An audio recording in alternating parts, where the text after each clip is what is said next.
清晨，挠洲岛上最年轻的跑海父子兵已身在海上。清明节将至，父子俩今天的目标是一种长相奇特的生物。今天的目标是虎斑乌贼，有难度了，因为我们那个镇江的拜祭祖先啊，要那个虎斑和乌贼，清明前就多一点，过了之后就很缺了。虽然很辛苦，但是收获还是不错的，比打工好得多了。好了，下完一。今年27岁的小黑是岛上的第5代渔民，刚刚下完。和父亲的埋头苦干相比，小黑的跑海方式更着重于分享。分享战利品，分享美图美景，分享收获心得。马上开啦，第2包网啊！我希望那个墨鱼满载而归，还有那个螃蟹啊，越多越好。上货了啊，上了一个3.4。哎，哈哈哈！慢点，帮忙那个，可以吧？哈哈，哎，运气还是不错的。今天有收获了，有了4只了啊！哼哼，还算不错吧，捞了几只，差不多照这种价格也有几百块在里面，还算运气好。小黑捕捞到的墨鱼学名叫虎斑乌贼，洞部呈盾形，洞背具有虎斑纹，口腔藏在头顶上，口的周围有8条腕。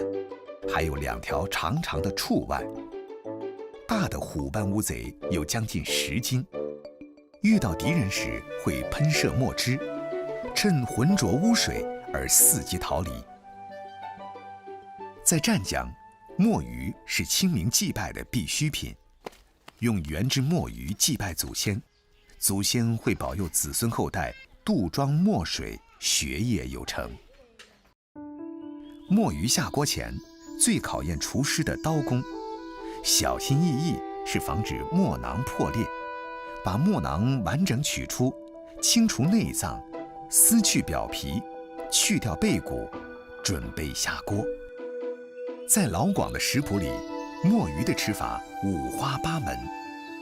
墨鱼切花后白灼蘸芥末，热油猛火爆炒墨鱼片，原汁墨鱼下锅卤水，都是老广最为家常的做法。近年来，粤菜大厨物尽其用，将墨鱼汁融入粤菜，创作出吸引眼球的黑暗料理：墨汁豆腐、墨汁炒饭、墨汁烩墨鱼片等。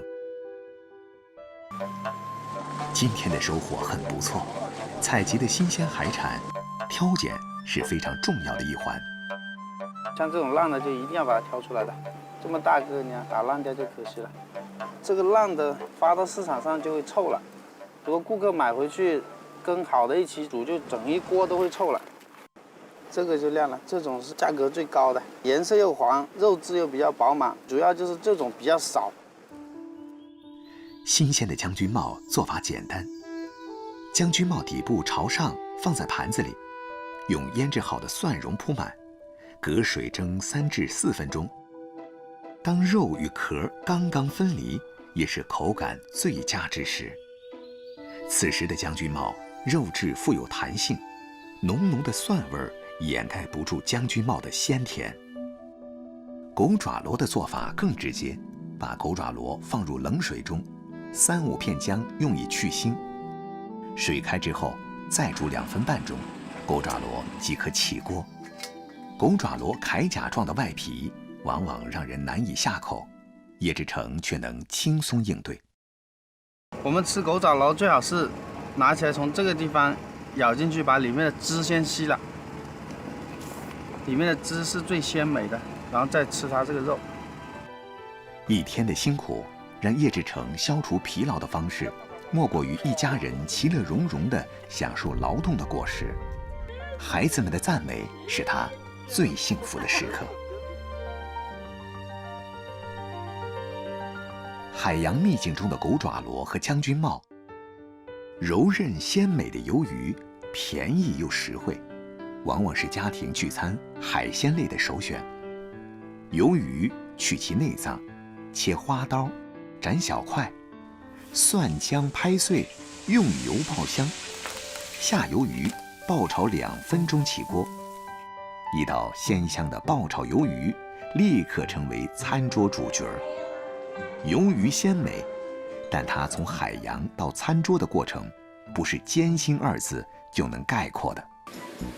河虾最好的吃法就是吃其原味儿，置虾于蒸笼，5分钟左右出锅。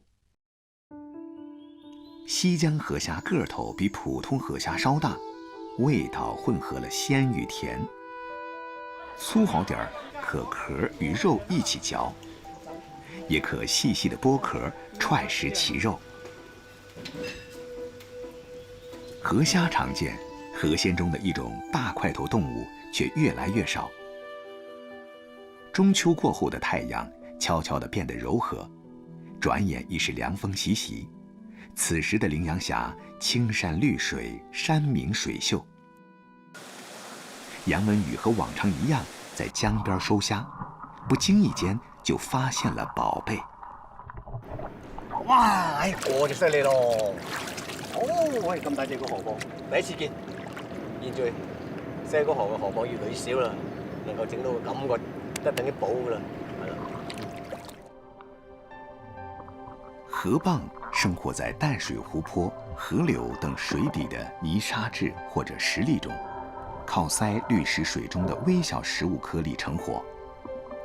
每年的7月至9月，平时藏在江中淤泥里的河蚌会爬出来觅食，变得更易捕捉。河蚌营养价值很高，但要做成美味的菜肴，必須要仔細地處理。嗰啲肉咧，裙邊啊，同埋啲瑤柱可以食，個腮咧就唔可以食嘅。個裙邊咧係最爽嘅，啲肉疏疏聲食，咁啊瑤柱就比較鮮甜咯。睇嗰個圈啊，就知道佢有幾多年嘅。咁一大圈咧就為1年，最低都超7年嘅。一般有6、7年先係最靚，好似嗰隻咁就有6、7年。啲肉質都比較係嘛堅實啦。河蚌的吃法有很多，蒸河蚌相对简单。蚌肉洗干净，切小块儿，放酒分水之后，加入姜蓉、蒜末及调料，提味去腥，再来一些紫苏叶，拌匀腌制10分钟，直接用蚌壳盛放，蒸15分钟便可食用。蚌肉及裙边富有嚼劲，瑶柱自带甜味儿，其鲜不输海货。河蚌浸鸡用的材料比较丰富，也受到更多顾客的喜爱。蚌肉分水之后，下油爆炒至干身，加入配料煮开5、6分钟后放鸡块，滋补养生的河蚌浸鸡大功告成。馥郁的浓香味袭来，让人不知今夕何夕。蚌肉弹牙，硬度刚刚好，鸡肉鲜甜脆嫩爽口。一夜的辛苦，最好的犒劳自己的方式，便是以新鲜海产入馔。入锅煮3分钟，就着姜末蘸料，更增添鱿鱼的鲜甜。同样是鱿鱼，汕尾人的喜好却不一样。陈喜平本在深圳工作，后来辞职回家，包租渔船做海味干货买卖，卖得最好的便是鱿鱼干。这个鱿鱼去掉8、9成的水分呢，就刚刚好。这个鲜度呢也刚刚好，吃起来这个口感也是刚刚好。早期时，海边渔民捕捞到的渔获一下子吃不完，只能晒干或者腌制成干品，利于保存。这种传统沿用至今。刚捞上来，趁着这个鱿鱼的清香，把它杀了，然后去掉内脏，到时候晒起来就鲜甜。9月初的太阳，减了几分夏日的暴力，增了几分秋天的柔和。码头边房前的空地上，家家户户忙着晒干货。陈喜平船上晾干的鱿鱼，也在这里沐浴着初秋的阳光。鱿鱼晾干水以后，来到工厂这边晒太阳，一般要晒2、3个小时。